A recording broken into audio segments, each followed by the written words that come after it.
Hi. So this week I'm talking about the leadership point on my Future Work Redesigned compass. And this week I'm talking about leadership capacities that we need now and into the future. And capacities is about mindsets and behaviours. Next week I'm talking about competencies.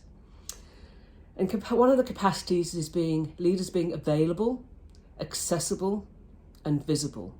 Available means that leaders put time in their diaries, in their calendars, for regular meetings, regular one-on-ones with their employees to find out how they're faring, how they're going. And that time slot in that diary does not get moved unless it's an absolute emergency. If you keep rescheduling and postponing one-on-one meetings with your employees, you're just saying they are not a priority. And that can't happen. So you need to make yourself available. Then leaders need to make themselves accessible. And that means they need to create an environment in which people feel safe, an environment of psychological safety, where an employee can say, I'm struggling, I'm concerned, I'm stressed, I don't understand, I don't think that's the right decision. So when a leader creates that environment, they are then accessible. So they have to be available and accessible.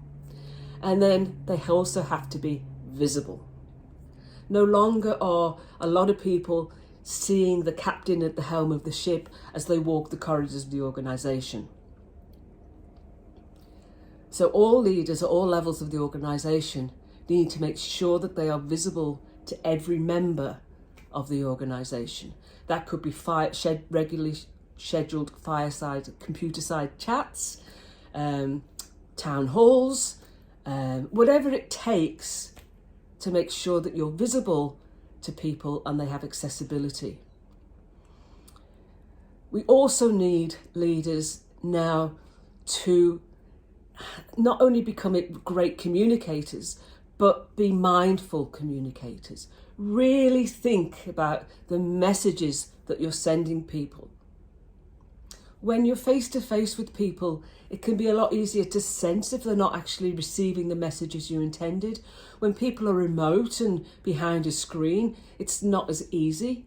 So be really mindful about your communication and be absolutely present when you're listening to a conversation, because communication should be about a conversation. And also collaboration.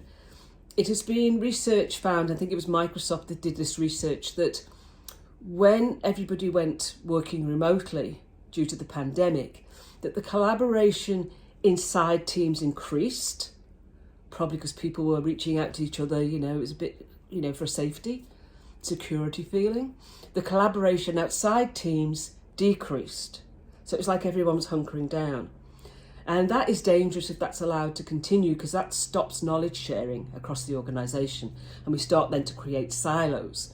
And we've talked for years about breaking down silos.